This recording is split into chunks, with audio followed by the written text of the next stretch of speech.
You've been doing everything right, watching what you eat, cutting back on sugar, maybe even walking every morning. And yet, the weight around your belly won't move. Your digestion feels off. You're bloated after meals you used to handle fine. Your energy drops by 2 o'clock in the afternoon. And every checkup, the doctor tells you the same thing. Watch your diet, cut your calories, lose the weight. But here's what your doctor almost certainly never told you. The reason your fat won't budge after 60 has very little to do with how much you eat, and everything to do with what is or isn't living inside your gut right now.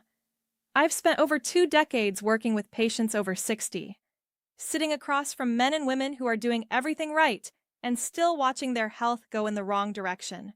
And what I'm about to show you today completely changed the way I think about weight, fat storage, and what is actually happening inside the body after 60.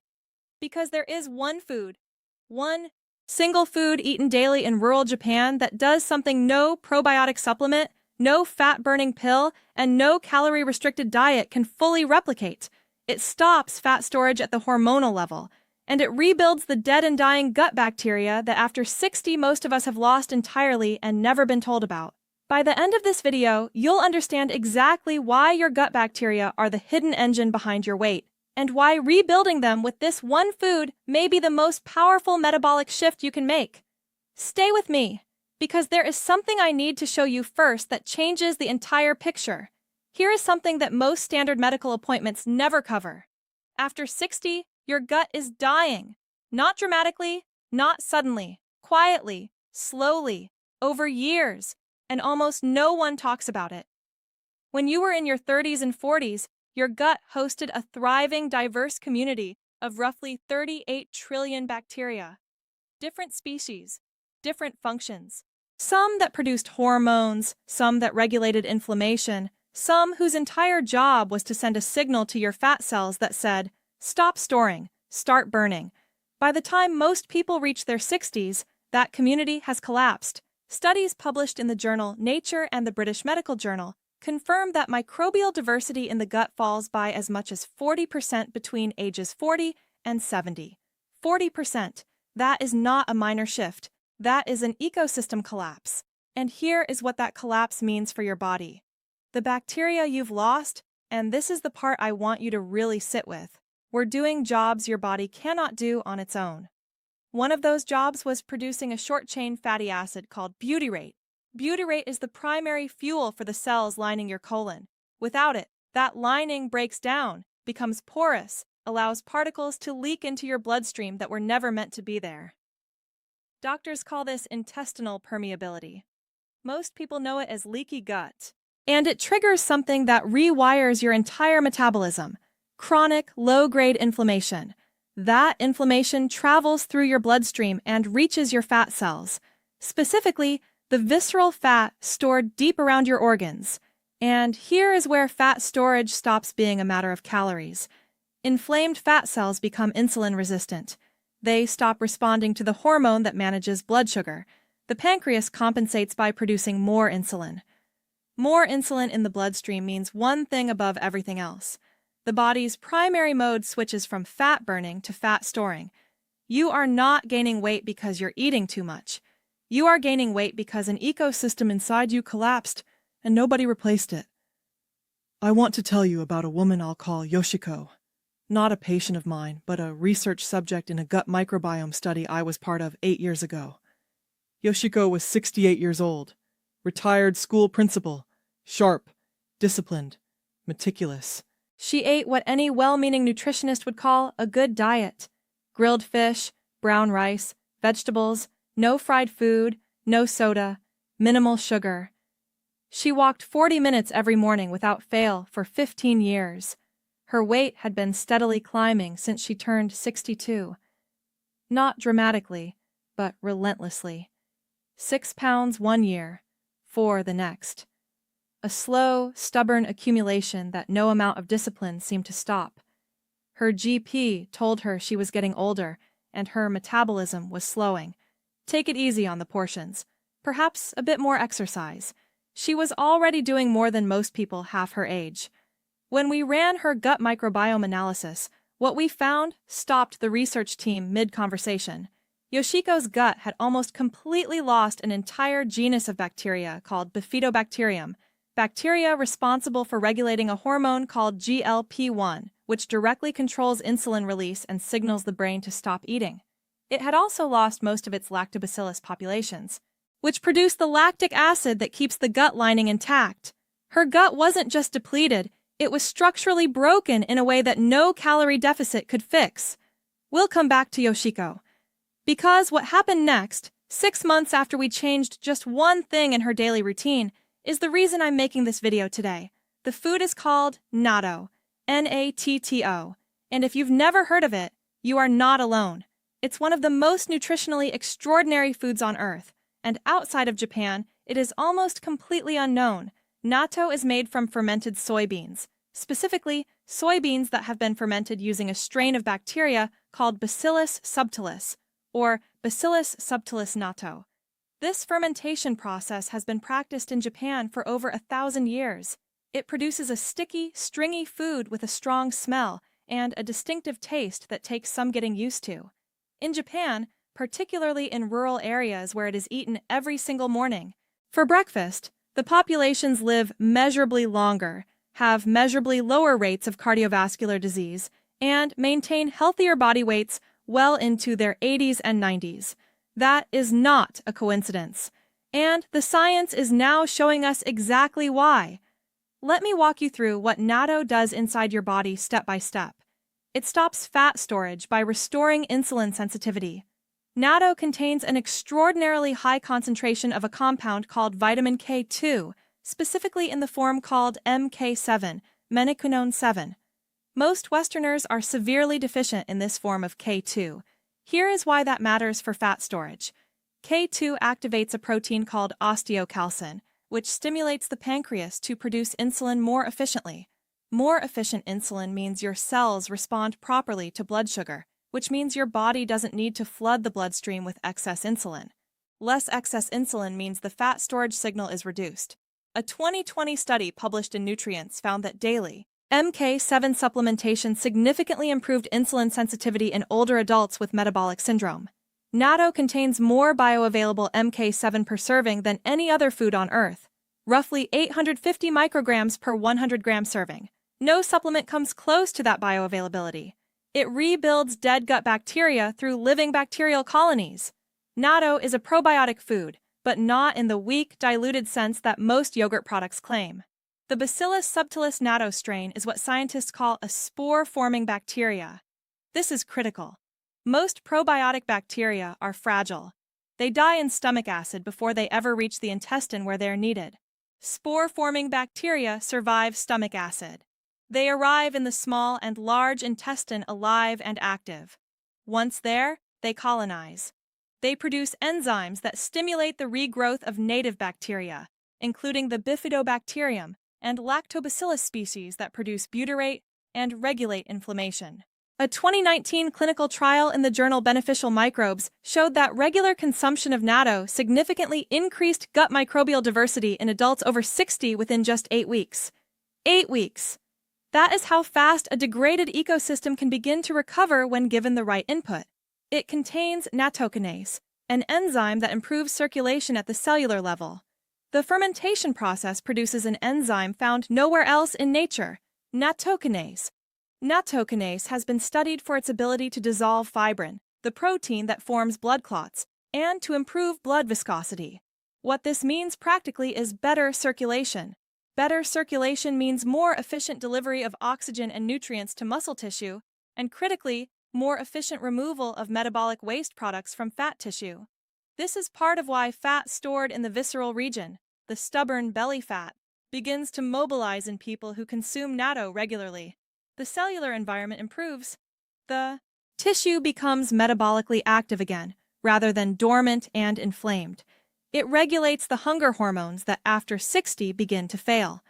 After 60, the gut's ability to produce GLP-1, the hormone that signals fullness and regulates insulin, diminishes significantly. This is why many older adults experience what they describe as never truly feeling satisfied after a meal, or feeling hungry again within an hour of eating. Natto's probiotic content directly stimulates the L cells in the gut lining that produce GLP-1. A richer, more active gut microbiome produces more GLP-1. More GLP-1 means the brain receives a clearer satiety signal. You stop eating when you are actually full. You don't seek out extra food 2 hours later. And critically, insulin is managed more precisely, which keeps fat storage switched off between meals. It reduces the chronic inflammation that locks fat in place. This is perhaps the most underappreciated mechanism.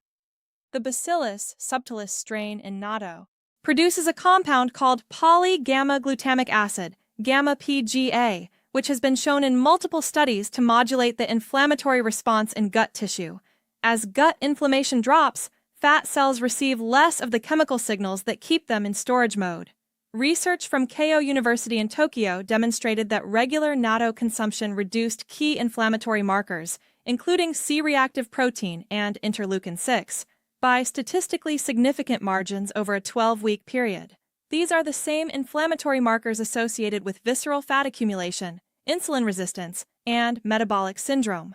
Quick question before we move on. Have you ever been told by a doctor or read anywhere that your gut bacteria might be connected to your weight or your fat storage? Write yes or no in the comments right now. I read every single one, and what I see in those responses tells me a great deal about what information is actually reaching people versus what stays buried in research journals. Go ahead, yes or no. Then keep watching, because what comes next is the part that changes everything. Now, the critical question: how do you actually eat natto, and how much, and when? Because this is where most people get it wrong, even the ones who find it and try it. Let me give you the practical protocol, built directly from the research and from the traditional Japanese consumption pattern that produced the outcomes we've been discussing. How much to eat? The standard serving used in clinical studies, and the standard breakfast portion eaten in Eastern Japan, is 1 pack of natto per day. A standard natto pack is approximately 40 to 50 grams. That is roughly 3 tablespoons, not a large amount.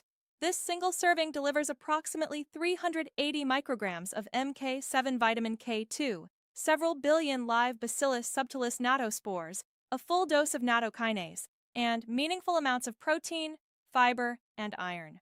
1 pack, once a day. That is the full therapeutic dose. When to eat it? The title of this video says every morning, and that is intentional and supported by the research. Consuming natto in the morning, before or with your first meal, primes your gut environment for the entire day. It means the Bacillus subtilis colony is active during the period of highest digestive activity.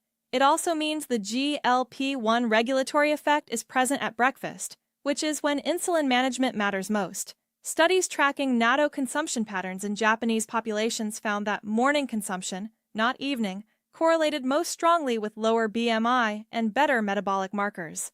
Eat it in the morning, every morning. Consistency over 12 weeks is where you see measurable change. Where to find it? Natto is available in the frozen food section of most Asian supermarkets and Japanese grocery stores. It typically comes in small polystyrene packs of 3, frozen, with a small sachet of soy sauce and Japanese mustard included. It is extremely affordable, usually under $3 for a pack of 3. Online retailers, including Amazon, also stock it frozen. Look for brands that list only soybeans and Bacillus subtilis natto on the ingredient label. Avoid any product with added sugars, thickeners, or flavor additives. These are processed variants that compromise the probiotic content. How to eat it? If the taste is challenging, natto has a strong, pungent smell and a distinctively sticky, stringy texture that many Westerners find confronting at first. This is the honest truth, and I'd rather tell you now than have you give up after one attempt. Here is what works. First, serve it over warm white rice or plain brown rice with the included soy sauce. The rice absorbs the flavor and changes the texture experience significantly.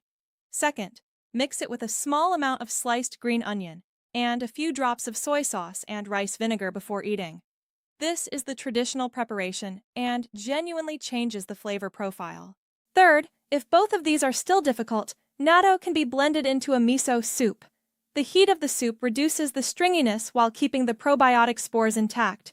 Spore-forming bacteria, unlike fragile lactobacillus strains, survive moderate heat. One critical warning for those on blood thinners. This must be said clearly. If you are currently taking warfarin, Coumadin, or any other anticoagulant blood thinner, you must speak with your doctor before adding natto to your daily diet. The vitamin K2 content in natto is exceptionally high, and vitamin K interacts directly with anticoagulant medications by affecting clotting factors. This is not a minor interaction. This is a conversation your doctor needs to be part of before you begin. For everyone else, natto's effect on circulation is beneficial, but for anyone on blood thinners, doctor first, always. The natto daily protocol. 1 pack, 40 to 50 grams. Natto every morning with rice, miso soup, or plain. For a minimum of 8 to 12 weeks, alongside, not instead of, your regular medical care. The natto is the tool, consistency is the mechanic, time is the medicine. I promised I'd come back to Yoshiko. After we completed her gut microbiome analysis, we added one thing to her daily routine. 1 pack of natto every morning. That's it. Nothing else changed. Same diet, same walks, same meals. Just natto every morning with rice and a little green onion, the way her grandmother used to make it before convenience food replaced it in her household. At 8 weeks, her gut diversity markers had improved measurably. Bifidobacterium populations were partially restored. Her GLP-1 levels had risen. Her fasting insulin, the number that reflects how hard your pancreas is working, had dropped by 22%. At 12 weeks, she had lost 6 pounds without changing a single other thing. But more importantly, the bloating she'd lived with for 5 years was almost completely gone. Her energy in the afternoon had stabilized, and she told our research coordinator something that I've thought about many times since. I feel like my body is working with me again. For years, it felt like I was fighting it. She wasn't fighting her willpower. She wasn't fighting her calories. She was fighting a broken internal ecosystem. And once the ecosystem was restored, even partially, the body began doing what it had always been designed to do. Why didn't anyone tell her this sooner? That question doesn't have a satisfying answer, but the information exists. The research exists. And the food itself has been sitting in Japanese grocery stores for 1,000 years, waiting. Let's bring this all together, because I don't want you to leave this video with a complicated list you forget by tomorrow. Here is what you now know that most people your age don't. After 60, your gut bacteria are dying, and that collapse is directly driving fat storage through insulin resistance and inflammation. The bacteria your body has lost were producing butyrate, regulating GLP-1, managing your hunger signals, and keeping fat storage hormones switched off. No calorie deficit fully replaces what those bacteria were doing. Natto, 1 daily pack every morning, contains the only food source spore-forming probiotic that survives stomach acid and actively rebuilds those dead bacterial colonies. It delivers the highest bioavailable source of vitamin K, 2-MK7 on Earth, restoring insulin sensitivity. It produces nattokinase, which improves cellular circulation and mobilizes dormant visceral fat. And it reduces the chronic gut inflammation that keeps fat locked in storage mode. 1 food, 1 pack every morning. Give it 12 weeks. Here is what I want you to do this week. Not someday, not after your next appointment. This week. Go to your nearest Asian supermarket or order natto online. Try it 3 mornings in a row before you decide how you feel about it. Mix it with warm rice and a little soy sauce. Your gut bacteria don't care whether you enjoy the taste on day 1. They care about consistency. Now, I'd love to hear from you. Have you ever tried natto, or did you learn about it for the very first time today? Tell me in the comments, and tell me, after watching this, which part surprised you most. I read every comment, and the conversations in that section are some of the most genuinely interesting exchanges I have each week. If this video helped you understand something about your body that your doctor hasn't had time to explain, please share it. Send it to someone in your life who's been struggling with weight or digestion and has been told it's just part of getting older. Because sometimes the most important thing we can do for the people we love is hand them information that changes the question they're asking. And if you haven't subscribed yet, please do. Every week, I bring you honest, well-researched, clinically grounded information about what your body needs after 60. Not trends, not supplements with celebrity endorsements, just the science explained clearly in a way that gives you real tools. Medical disclaimer: everything shared in this video is general educational information based on published clinical research. It is not intended to diagnose, treat, or replace your personal medical care. If you are taking warfarin, Coumadin, or any anticoagulant medication, speak with your doctor before consuming natto. Do not stop or change any prescribed medication without a full conversation with your physician. Bring this information to your next appointment. Your doctor is your partner in applying it safely.